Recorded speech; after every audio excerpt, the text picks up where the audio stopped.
Gracias. Good morning, everyone.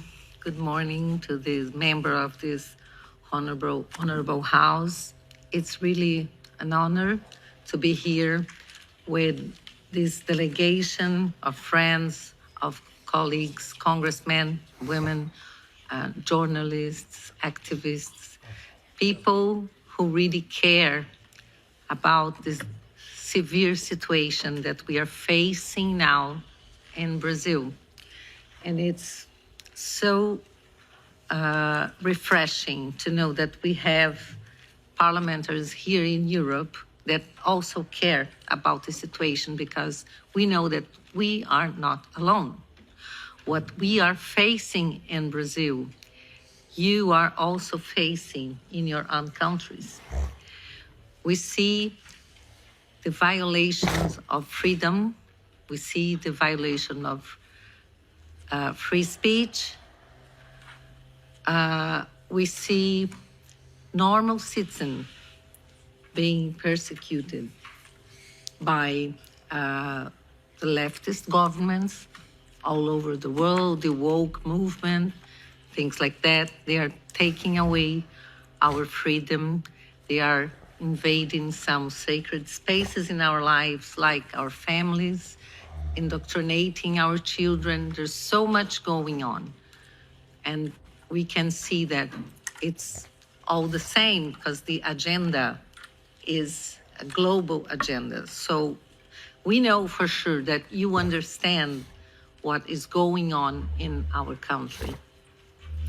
Now we are facing something really, really severe, because not only the executive power, but also the judiciary power are together.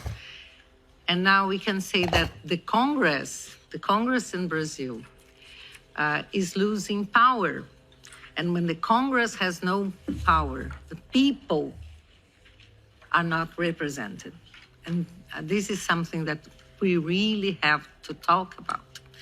And we know that our Constitution gives us guarantees like absolute, total immunity for our words, for what we say, for our opinion, political opinion.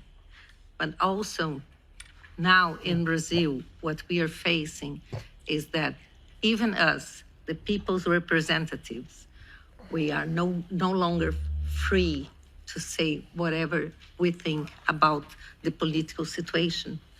So we have one congressman, now former congressman, who is in jail for 9 years, convicted for 9 years, because he made a video with very rough, very tough words about judges in the Supreme Court. We don't have to agree with his words, but we know that he couldn't be sentenced, he couldn't be in jail for a video and for 9 years. And now we have men and women arrested for the January 8th. And we know it was a group. There were more than 2,000 people in the streets, but only about, the police said it was only about 200 people who invaded the buildings, the public buildings, and made damage to the public buildings. But now we have more than 1,800 people who were arrested, and many of them already sentenced for 17 years.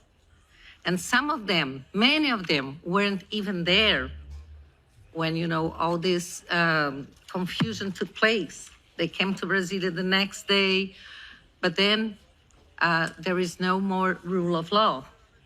So this is something very, very severe that we are facing. And we even had this small businessman, Clériston Pereira, we have to say his name, who, even without setting foot on the Esplanada dos Ministérios, the Ministry Esplanade, or the Three Branches Square, where the riots took place, ended up dying in prison.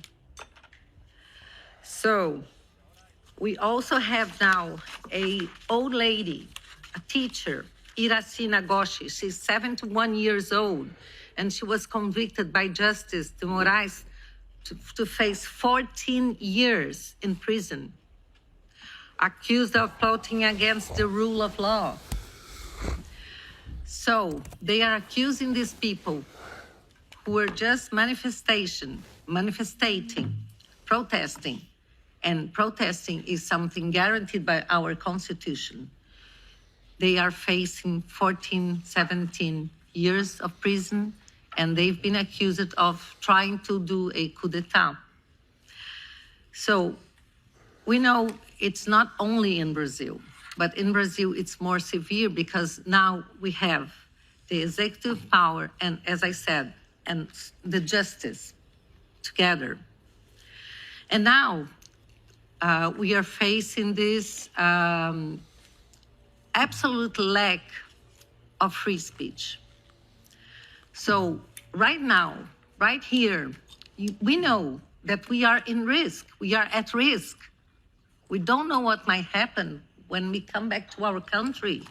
We don't know because we've been watching the narrative that's been built now. You know, the newspapers, the media, they're already saying that we are organizing a movement to destroy Brazilians' democracy, that we are behind whatever Elon Musk is doing, because he is facing the judge in Brazil. He said, you know, Gustavo is going to talk about the Twitter files in Brazil. And Elon Musk said that Twitter received orders from Mr. Alexandre de Moraes to censor journalists, even congressmen and women, and they were not supposed to say that our pages, our publications were censored because of the order of the judiciary, but they should blame the terms of the conditions of the Twitter, that we would have violated the conditions. So there's no transparency. And we really know that all of us are at risk because we see this narrative being built. And the media is behind this. So when you don't have a free media to show what's really going on, so there's not much we can do. And this is the situation we have to talk about here, and we are very pleased that we can talk here in the European Parliament, so everyone can be aware of what's going on in our country. So we thank you, and now I will give you back the word so my colleagues can speak as well. Thank you.